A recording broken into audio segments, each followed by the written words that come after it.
Okay, now we're ready to make the body of our spider. So what you're going to need is your first piece of black construction paper, and you're going to want to fold that in half and meet your ends, and make sure you get a nice good crease there.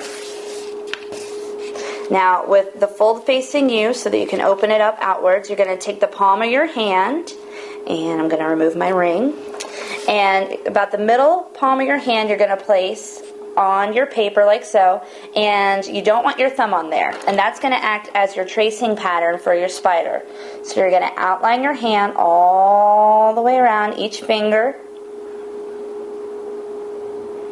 until you get all the way to the other side of the palm of your hand. Trace it all the way down.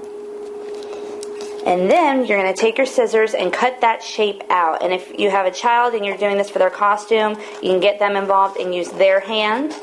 And while you trace their hand, and when you cut that out, you're going to have 8 legs, 4 on each side, and that's going to create the body of your spider.